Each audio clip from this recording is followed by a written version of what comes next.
Welcome back to Real Family Secrets. Grab your snacks, get comfortable. The people in these stories had every chance to behave themselves. They just chose wrong. Drop a comment and be sure to subscribe. You're going to love it here. My name is Daniel Mercer. 13 years into my marriage, my wife came home, sat across from me in our kitchen, and told me she'd found something real with a man named Ryan. She didn't know I would spend that same night opening our bank account and documenting every dollar she'd used to build her new life behind my back. Nicole and I met when we were both 26. She worked in event planning. I ran a small construction contracting business that had just begun to stabilize after years of barely making payroll. We built a life together, slowly. Not the kind of life people put on magazine covers, but the kind I thought was better. A house outside Austin, Sunday barbecues with friends, a dog named Winston, who slept on my side of the bed whenever I traveled for work. For 13 years, I believed we were solid.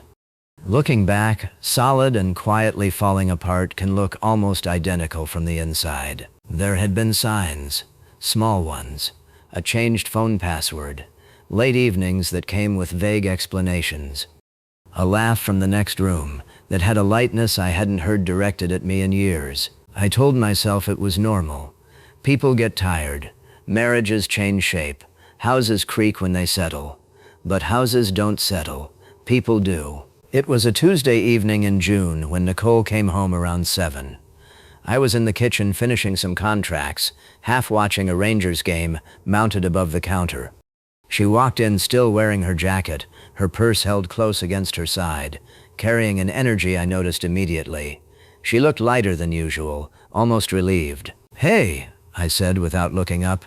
"There's leftover brisket in the—" "Daniel, come well." I looked up then. She hadn't put her purse down. She stood in the center of our kitchen like she was visiting someone else's home. "Sure," I said, closing my laptop. "What's up?" Nicole sat across from me at the island and folded her hands together. "I've been doing a lot of thinking," she said. "Okay. And I think I found something real, Daniel. Something I didn't even know I was missing." I said nothing. I just looked at her. "His name is Ryan," she said. She said it like she was recommending a new restaurant. Casual. Almost kind. "His name is Ryan? We met at a retreat in Marble Falls back in February. I know how this sounds, but February. Daniel, it's June, Nicole. 4 months. 4 months of dinners, text messages, shared mornings, and goodnight kisses, while she had been building another relationship somewhere I wasn't invited. "I know the timing is awful," she said, "but Ryan is different. He's genuine." "What does Ryan do?" "He's a wellness coach. He runs mindfulness retreats. He doesn't care about money or status or any of this." She gestured vaguely around the kitchen, the house, the furniture, the life I had spent 13 years helping build. "He sounds amazing," I said. She blinked. "I know you're being sarcastic. I'm really not." I took a sip of my coffee. "I'm genuinely moved by a wellness coach named Ryan, who doesn't care about money." "Does Ryan have a last name?" I asked. "Harper. Ryan Harper. Ryan Harper. Wellness coach. Marble Falls Retreat." I filed the name away like a receipt. Nicole exhaled slowly, as if the conversation had gone better than she'd expected. "I want to be honest now. I don't want to sneak around anymore. That's not who I am." I almost laughed. "So what happens now?" I asked. "I don't know. I thought maybe we could talk about separating. I don't want this to become ugly." I stood up, picked up my coffee, and looked at her. "Now," I said, "I'm going upstairs to watch the rest of the game." She stared at me. "That's it?" "That's it. Good night, Nicole." I went upstairs, sat on the edge of our bed in the dark, and didn't turn on the light. 13 years. 13 years, and she had sat in my kitchen, telling me another man was genuine because he didn't care about money. I picked up my phone. Not to call anyone. Not yet. I opened our joint banking app and started scrolling backward to February. There it was. Marble Falls Resort and Spa, February 14th, Valentine's Day. That afternoon I had sent flowers to Nicole's office. She had texted me a red heart emoji and said she missed me. I kept scrolling. Hotel charges I had noticed but dismissed. Dinners at Uchi on Lamar, our anniversary restaurant, charged on nights she claimed she was meeting clients. A jewelry purchase from a boutique on South Congress. Not from me, not for me. 4 months of receipts, 4 months of evidence. Sitting in an account she assumed I would never examine closely because, until that night, I had trusted her. I searched Ryan Harper's name online. It took less than 10 minutes to find his website. Retreat photos, breathwork videos, vague language about abundance and intentional living. It also took less than 10 minutes to find a public business filing. Ryan's wellness company had been registered 18 months earlier and had accumulated 3 small business liens for unpaid obligations. The man who didn't care about money had creditors. The man Nicole called genuine had no stable address listed on his business records and a business model apparently funded by retreats, expensive hotel stays, and other people's optimism. I didn't confront Nicole the next morning. I told her I had an early site visit, got in my truck, and drove directly to an attorney's office. Her name was Marin Patel. She was a family law attorney with a reputation for being calm enough to make angry people uncomfortable. I placed copies of the bank statements on her desk. My wife told me last night she's been having an affair for 4 months. I want to know what I need to protect before she realizes I know more than she thinks. Marin reviewed the records slowly. First, she said, don't move money without advice. Don't access private accounts you aren't authorized to use, and don't confront her again until we understand the full financial picture. Can I protect the business? If the business is separate property and you've kept its accounts separate, likely. But we need to document everything, especially any marital funds used to support this relationship. For the next 16 days, I did exactly that. I copied only records I was legally authorized to access. I documented hotel stays, restaurant charges, transfers to accounts tied to Nicole's event planning business, and a series of payments labeled as vendor deposits. Marin's forensic accountant traced those deposits to Ryan Harper's retreat company. Nearly $28,000 of joint money had moved into his business over 4 months. Nicole hadn't only been having an affair, she had quietly funded the man she said didn't care about money. And the deeper we looked, the clearer the pattern became. Ryan had promised her they could launch a luxury wellness retreat in the hill country, a new beginning, a shared business, something authentic that would free them both from ordinary life. Nicole had paid the deposits. Ryan had supplied the language. I wish I could tell you that discovery made me feel better. It didn't.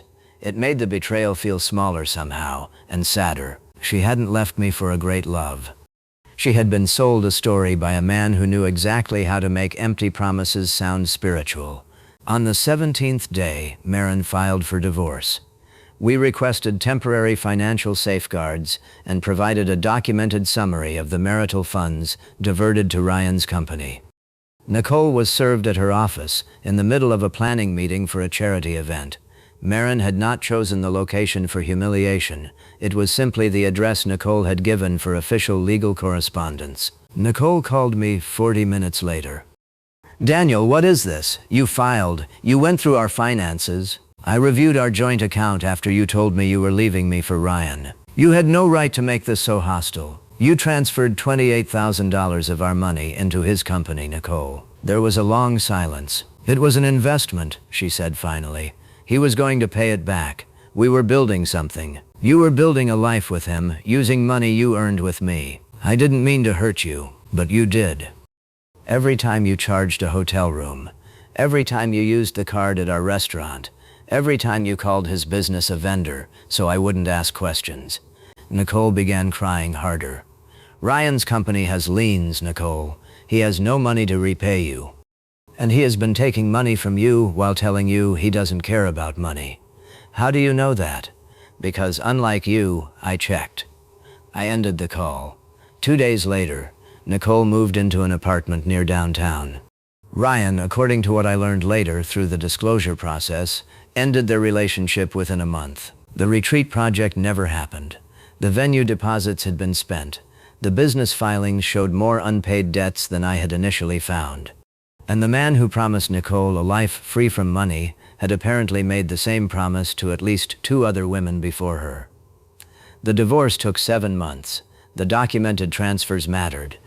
Not as punishment, exactly, but because they made the financial truth impossible to soften into a story about simply growing apart. I kept my business. Nicole kept her event planning work and the debts attached to the investment she had chosen to make. Bythad.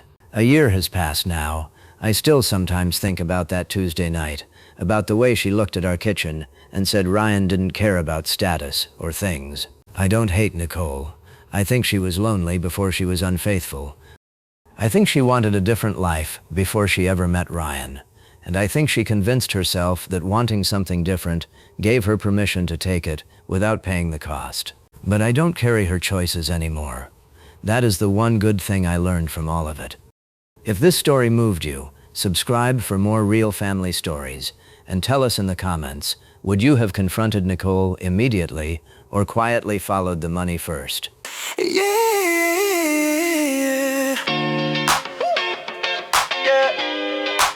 Saw you stepping in, all eyes turning, heartbeat skips to your rhythm. Yeah. Daylight sliding through the window, your laughter sets the speakers off. Coffee cooling on the table, we're tangled in playlists and plans. Your energy contagious, pushes worries out the door. This moment light and ordinary turns magic when you say my name. Can't fake this feeling, your spark pulls me up. Wanna run with you, never slow down. Every move is a message, every glance says now. Oh, let's catch the ride while the city's wide awake. Jump into rhythms only we can make. Turn up the track, reminders fade. We're living loud, don't need to escape. We're living loud, don't need to escape. Texts and quick calls, you're the reason I show up. Weekend plans, sneakers hit the pavement. We run fast, loving the rush. Even ranger's motivation, splashes drumming on the ground. In every crowd, you're my invitation. Every laugh another round. Walls disappear, the beats underneath the skin. With you, every day's a headline. We write the rules, we play my favorite win. Yeah. Catch a ride while the city's wide awake. Yeah. Spin the rhythms only we can make. Turn out the track, reminders fade. We're living loud, don't need to escape. We're living loud, don't need to escape.